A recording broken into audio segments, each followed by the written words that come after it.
Welcome to V Learning Center. Please be safe and stay at home. Wear a mask. Okay guys, இன்னைக்கு வந்து நம்ம போன டாபிக்ல வந்து பில்ஸ் ஆஃப் எக்ஸ்சேஞ்ச் பார்த்துட்டு இருந்தோம். பார்ட் 1 பார்த்துட்டு இருந்தோம். அதில் 5 ஜர்னல் ஃபார்மாட்ஸ் பார்த்தோம். இந்த தடவையும் பில்ஸ் ஆஃப் எக்ஸ்சேஞ்ச் பார்ட் 2ல என்ன பார்க்க போறோம்னா 10 ஜர்னல் இன்ட்ரெஸ்ட் ஃபார்முலாஸ் பார்க்க போறோம். ரொம்ப சிம்பிளா இருக்கும். Easy way to understand it. ஓகேயா? ஆரம்பிக்கலாமா கிளாஸ்ல? Let's go on. Okay guys, இன்னைக்கு நம்ம 6வது ஃபார்முலா பார்க்க போகிறோம். 6வது ஃபார்முலா என்னதுன்னா interest or charging.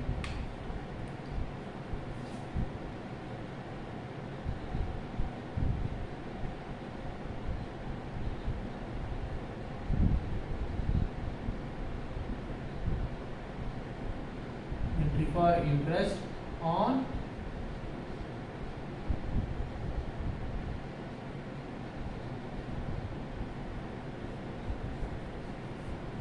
Entry for interest on drawing. 1 minute video கரெக்டாக ரெக்கார்ட் ஆகுதுன்னு பார்த்துக்கிறேன்.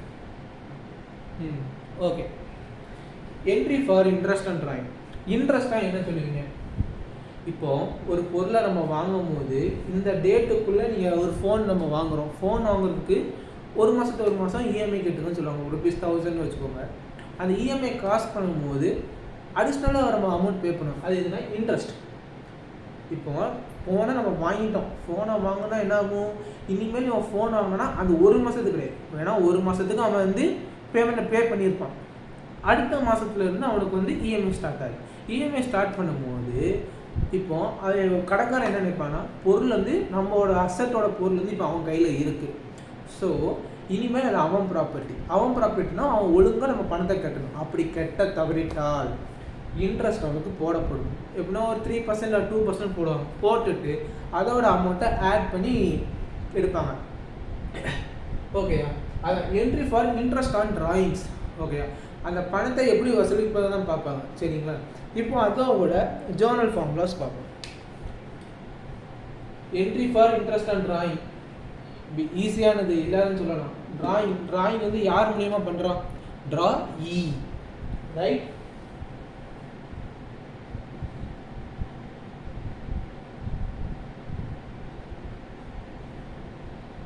drawing account debtor to யாரு? drawing account debtors முடிச்சிட்டோம். இப்போ நம்ம இது எந்த கான்செப்ட்ல பண்றோம்? இன்ட்ரெஸ்டோட கான்செப்ட்ல பண்றோம். அப்போ drawing account to interest account.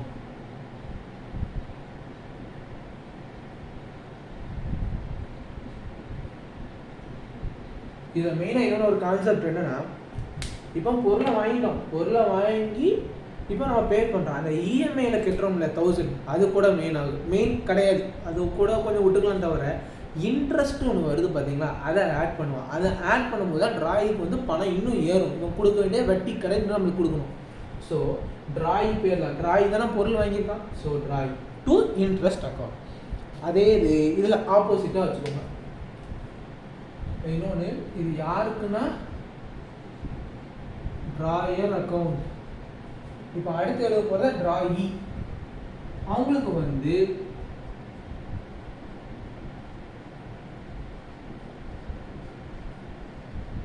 Interest account debtor to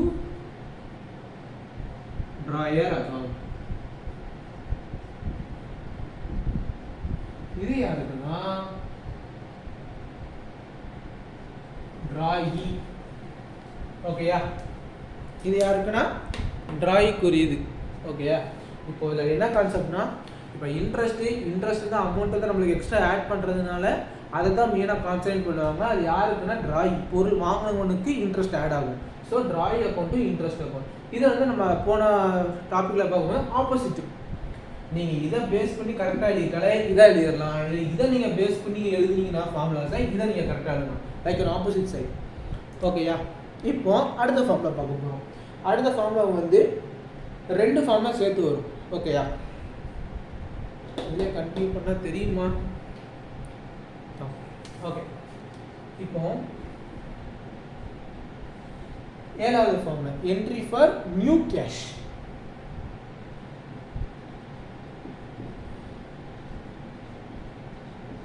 entry for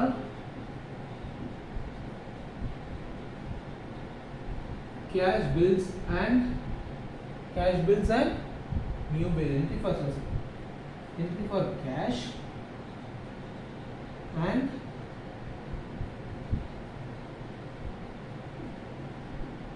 new bills. இதில் ரெண்டு இதில் இன்வால்வ் ஆகுது. எழுது இதில் வந்து ரெண்டு ஹெட்டிங்ஸ் இன்வால்வ் ஆகுது. என்ன ஹெட்டிங்னா கேஷ் அண்ட் நியூ பில். இப்போ இதில் வந்து ரெண்டு ஜேர்னல் ஃபார்மேட் வரப்போகுது. ரெண்டு ஜேர்னல் ஃபார்மேட்டை நம்ம சிங்கிள் ஆக்கிடுறோம், ஏன்னா மிங்கிள் பண்ணி எழுத போகிறோம். ஓகேயா? ஃபஸ்ட்டு வந்து கேஷை முதல்ல பேஸ் பண்ணி எழுதுவோம். இப்போ என்ட்ரி ஃபார் கேஷ்னா ஃபஸ்ட்லேயே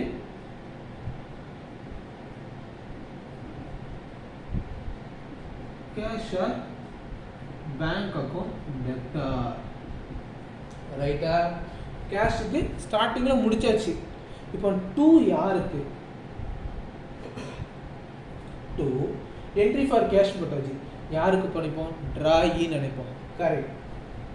டிராயி இருக்கு. இப்போ உங்களுக்கு எப்படி சொல்லணும்னா இப்படி சொல்கிறேன். என்ட்ரி ஃபார் கேஷ் நம்ம முதல்ல போடணும்.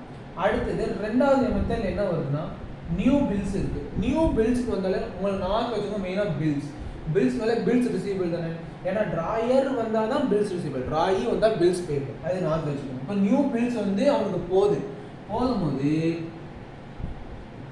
To bills receivable account to யாருக்கு? டிராயி.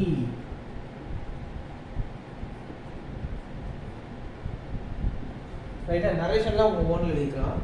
என்ன அர்த்தம்னா entry for cash and new பில்ஸ்னால் கொஸ்டின்லேயே உங்களுக்கு வந்திருக்கும், கேஷும் நியூ பில்ஸை பற்றி போடுங்கன்னு வந்திருக்கும். ரைட்டா? ஒரு நிமிஷம்.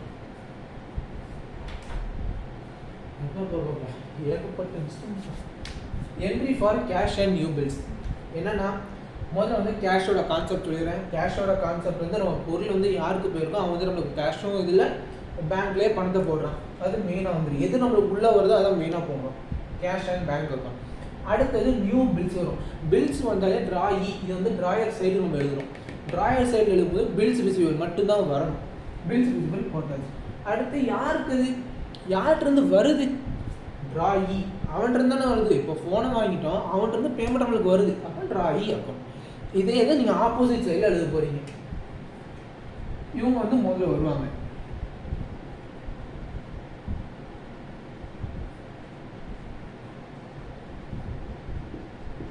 இவங்க முதல்ல வந்துட்டாங்க. ரெண்டாவது யார் வருவா? பில்ஸ் ரிசீவபிள்காரங்க வருவாங்க. சரி, பில்ஸ் ரிசீவபிள். ரெண்டாவது வந்து கேஷ் ஆர் பேங்க் அக்கௌண்ட் வரும்.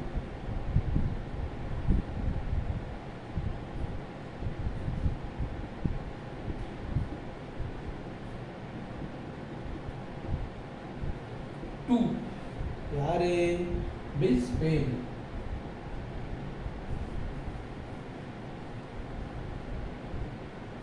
பில்ஸ் பேபிள் அக்கௌண்ட் போட்டோமா? இல்லையே, சாரி.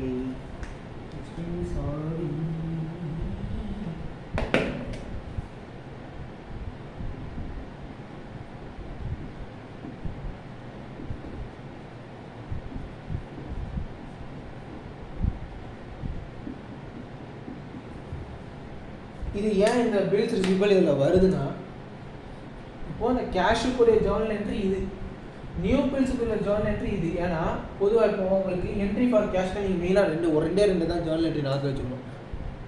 ஸ்டார்டிங்கில் என்ட்ரி ஃபார் கேஷ்னா cash or bills account, through drawee account முடிஞ்சது.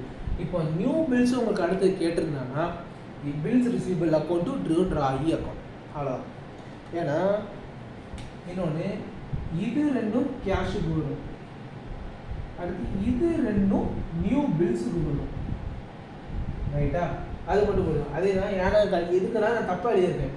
ஏன்னா இது ஆப்போசிட் சைடில் எல்லாம் வரும். ஆப்போசிட் சைடில் வரும்போது இங்கே வந்து பாசிட்டிவாக இருக்குது, இங்கே நெகட்டிவாக மாறும். அதுதான் நான் சைடில் தப்பாக போட்டிருக்கேன்னு சொன்னேன். ஓகேயா? இது எல்லாத்தையும் ஈஸியாக புரிஞ்சிருக்கும். கேஷ் உள்ளே வருது, பில்ஸ் அடுத்து என்ட்ரி ஃபார் நியூ பில்ஸுக்குன்னா பில்ஸ் ரிசீவபிள் அக்கௌண்ட்டு டு யாருக்கு? டிராயிக்கு. ரைட்டா? இப்போ டிராயர் அக்கௌண்ட்டுக்கு அப்படியே ஆப்போசிட். டிராயினா டிராயர், கேஷ் இப்போ வந்து ரெண்டும் பாசிட்டிவ் சைடில் இருக்குது, அப்போ நெகட்டிவ் சைடில் கொண்டு வரும். அவ்வளோதான், முடிஞ்சுதா? இப்போ நம்ம அடுத்த ஃபார்மேட்டை பார்க்க போகிறோம். அடுத்து ரொம்ப ஈஸி தான்.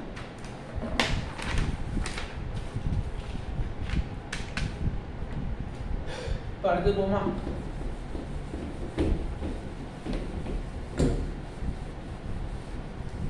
இப்போ அடுத்து நம்ம என்ன படிக்க போகிறோம்னா, இந்த ஜர்னல் ஃபார்முலா பார்க்க போகிறோம்னா,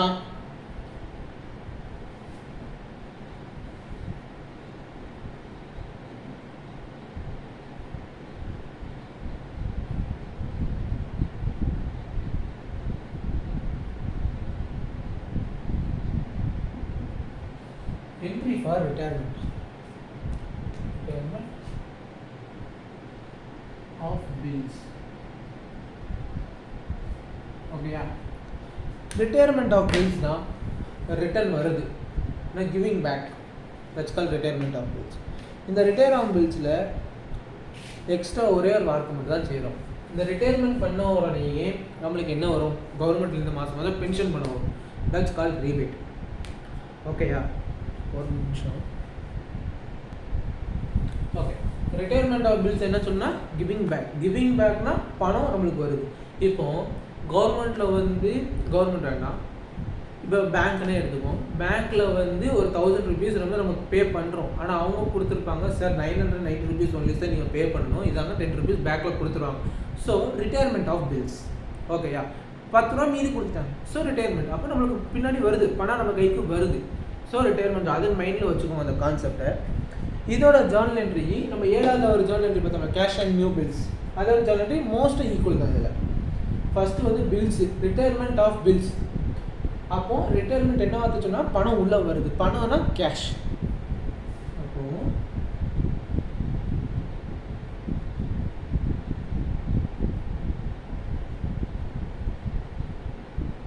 கேஷ் ஆர் பேங்க் அக்கௌண்ட் டெப்டார் வராது, அதுக்கு பதிலாக கேஷ் ஆர் பேங்க் அக்கௌண்ட் போட்டுருவோம்.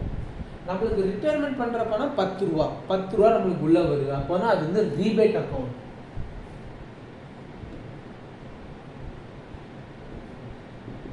ரீபேட் அக்கௌண்ட் டெப்டார் டு கடைசியா பில்ஸ். பில்ஸ்னா bills receivable account.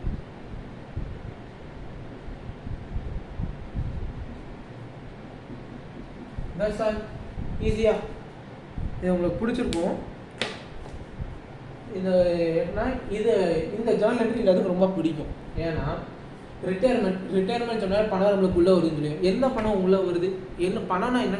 Cash or bank. அப்போ they can be withdrawal by bank or in hand. So first வந்து கேஷ் ஆர் பேங்க் உள்ளே வருது. நம்ம journal entry debit what comes, debit what close house. அதுதான் cash or bank account வந்துருக்கு. எத்தனை ரூபா வந்திருக்கு, that's call rebate.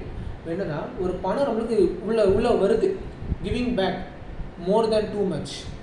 So rebate வந்து 10 ரூபா உள்ளே வருது to bills receivable account. Bills receivable அக்கௌண்ட்னா யாருக்கு போகணும்? ட்ராயிக்கு வரும். பில்ஸ் ரிசீவபிள் நம்ம சொல்ல மாட்டோம், ட்ராயர் அண்ட் ட்ராயிக்கு வந்து இவன் வந்து பில்ஸ் ரிசீவபிள் அக்கௌண்ட், அவர் பில்ஸ் பேயபிள் அக்கௌண்ட், ஏன்னா பொருளை கொடுத்துருக்காரு. ஓகேயா? இது வந்து ட்ராயருக்கு போட்டாச்சு. இப்போ ட்ராயிக்கு வந்து ரொம்ப ஈஸி தான், ஆப்போசிட் சைடு தான், அப்படியே ஆப்போசிட் சைடு தான். பில்ஸ் பேயபிள் போட்டிருக்கோம், பில்ஸ் ரிசீவபிள் போட்டிருக்கோம், அங்கே போகும்போது bills payable.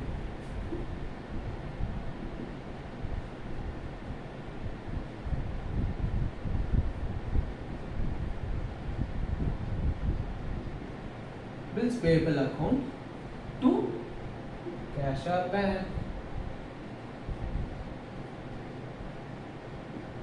To cash or bank account.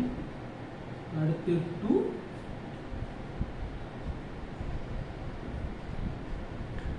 rebate account. ரைட்டா? இப்போ மெயினாக நாத்தில் வச்சுக்கோங்க, ரிட்டையர்மெண்ட் ஆஃப் பில்ஸ்னா when the money is giving back by someone which is too much of excess. So அதோட ஃபார்மெட் என்னன்னா, ரிட்டையர்மெண்ட்டு உங்களுக்கு நாத்தில் கொஸ்டினில் when they given a question like the too much of amount was given back to a person, which like question asked, you should write the journal entries, cash or bank account, rebate account, to bills receivable account. In the drawing account you should write bills payable account, to cash or bank account, to rebate account. The narration you should be writing.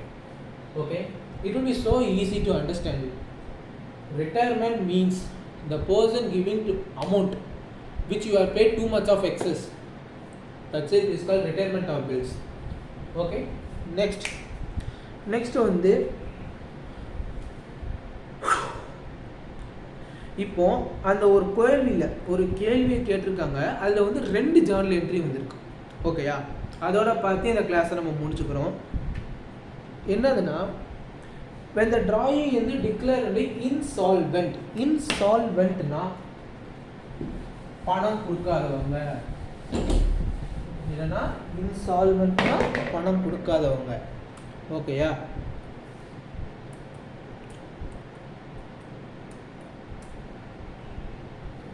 இப்போ அந்த இன்சால்வெண்ட்ல 2 type என்னதுன்னா, dishonour of bills and recovery of bills. இது வந்து insolvent வந்து இன்னொரு டைப்பாக சொல்லலாம், என்னென்னா பேட் டெப்ட்ஸ்னு நம்ம சொல்லலாம். ஓகேயா, இப்போ அதோட 2 ஜர்னல் என்ட்ரிஸை பார்க்குறோம், அதோட இந்த கிளாஸை முடிக்கிறோம். ஓகேயா, எல்லோரும் நோட்ஸை வச்சுருப்பீங்கன்னு நினைக்கிறேன், இல்லைனா ஸ்க்ரீன்ஷாட் எடுத்துக்கோங்க. இது வந்து உங்களுக்கு பேசிக்காக 11th பிகாம் அண்ட் சிஏசிஎம்ஏக்கெலாம் மோஸ்ட்டாக இது தேவைப்படும். ஸ்க்ரீன்ஷாட் எடுத்து வச்சுருந்தீங்கன்னா உங்களுக்கு ரொம்ப யூஸ்ஃபுல்லாக இருந்துருக்கும் இது மட்டும். ஓகே, மறந்துடாதீங்க, எல்லோரும் எழுதிக்கோங்க மெயினாக இதை. ஓகே, ஜர்னல் என்ட்ரி சொல்லுவோமா? இங்கே மார்க்கர். ஓகே, இது யூஸ் பண்ண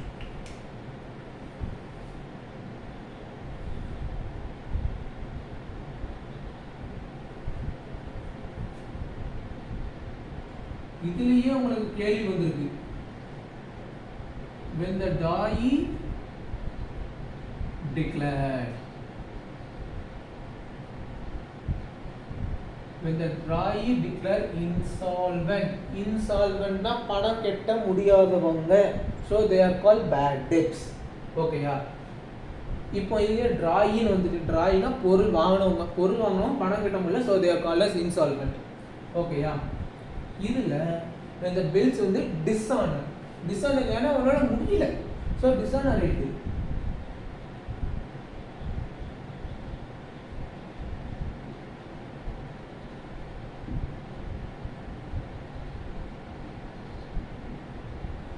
when the bills dishonored, dishonour வந்து நம்ம ஆல்ரெடி பார்த்துருப்போம், ட்ராய் அக்கௌண்ட்டோ பில்ஸ் ரிசிபிள் அக்கௌண்ட், அதே தான் இது எழுத போகிறோம்.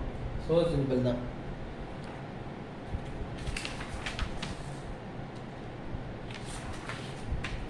ஏன்னா இப்போ நீங்கள் முன்னாடி எழுதி வச்சுருந்தீங்கன்னா முன்னாடி போய் பாருங்கள், நம்ம பார்ட் 1ல் என்ன எழுதியிருந்தோன்னா ட்ராயி அக்கௌண்ட் எழுதியிருந்தோம். ட்ராயி வந்து டிஸானரில் என்ன எழுதியிருந்தோன்னா drawee account bills receivable account, same as it is we are going right here also.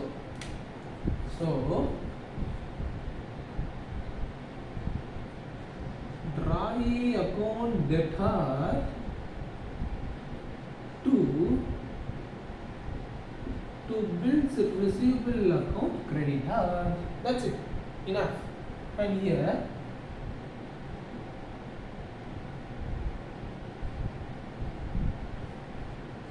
bills payable account debtor to drawee account creditor. அவ்வளோதான், முடிஞ்சிடு. அதே தான், இன்ஸ்டால்மெண்ட்னா பணம் கட்ட முடியலன்னா டியூ டேட்டோட டைம் எக்ஸ்டெண்ட் ஆகிடுச்சுன்னா so they call as dishonour. ஆனர்னா due டேட்குள்ளே முடியுது, டிஸானர் டியூ டேட்க்கு அப்புறம் முடியுது. இது வந்து டியூ டேட்க்கு அப்புறம் முடிச்சிருக்கான். So they are called as drawee account to bills receivable account, bills payable account to drawer account. That's it. இப்போ என்ட்ரி ஃபார் ரெக்கவரி, அப்போ அந்த பணத்தை ரெக்கவரி பண்ணணும்ல, இப்போ அதுக்கு பார்ப்போம்.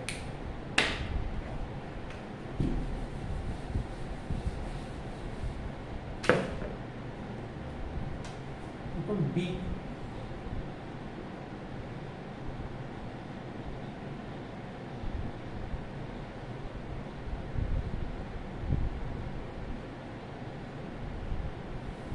என்ட்ரி ஃபார் ரெக்கவரினா எப்படி பண்ணுவாங்கன்னா, இப்போ வந்து நம்ம ஒரு ஃபோன் வாங்குறோம்னா நம்ம லோன் மூலியமாக தான் வாங்கிப்போம். லோன் எதில் ப்ராசஸ் ஆகும்? பேங்க் மூலிமா ப்ராசஸ் ஆகும். அப்போ பேங்க்கில் காரமாக தான் அவங்க வந்து பணத்தை வந்து வித்ட்ரால் பண்ண முடியும்.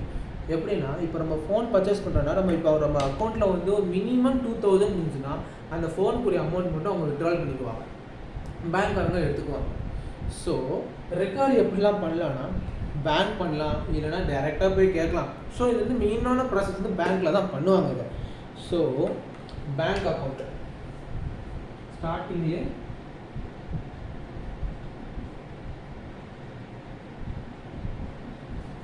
இது பேங்க் அக்கௌண்ட். அவங்களால என்ன பே பண்ண முடியலன்னா the balance of the EMI அவங்களால பே பண்ண முடியல. So they are called as bad debts.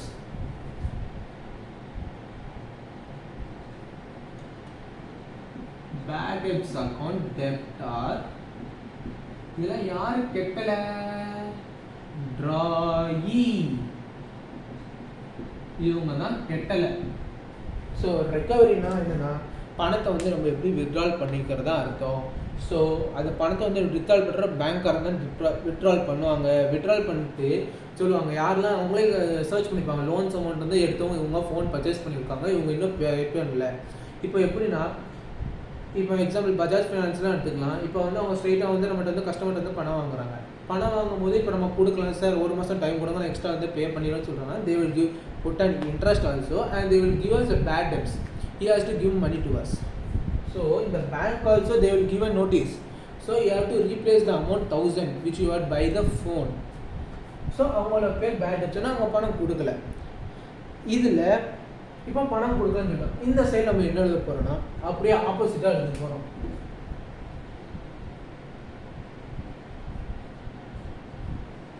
Drawer account debtor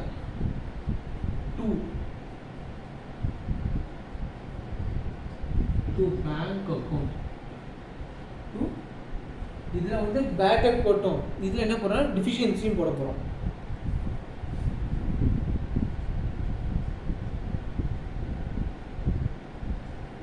to deficiency account.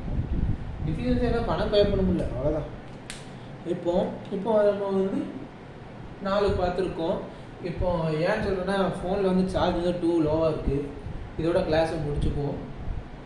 Entry for recovery என்னென்னா கொஸ்டினில் வந்து அவங்களுக்கு லாஸ்ட்டாக என்ன கேட்பாங்கன்னா வினோத் என்ன சொன்னால் வினோத் வந்து has fail to pay the amount of ₹40% கொடுப்பாங்க. ஓகேயா? அப்படி 40% கொடுக்கும்போது நம்ம 2000 40% போட்டு நம்ம ஆன்சர் எழுதுவோம். அப்போ பேங்க்காரங்களுக்கு வந்து இவ்வளோ கொடுக்கணும், 40% போட்டுருவோம், மீதி 60% தான் பேட் டெப்ட்ஸ். அதில் போட்டு கண்டுபிடிக்கும். இப்போ உங்களுக்கு எக்ஸாம்பிள் ஒன்று பண்ணி தரீங்க. இப்போ வந்து வினோத் வந்து 2000 பே பண்ணணும். அவனுக்கு வந்து 40% வந்து வினோத் வந்து 40% பே பண்ணணும் போட்டிருப்பாங்க. 40% போனா பேங்க்குக்கு இப்போ மெயினாக பேங்க்குக்கு 40% பார்ப்போம்.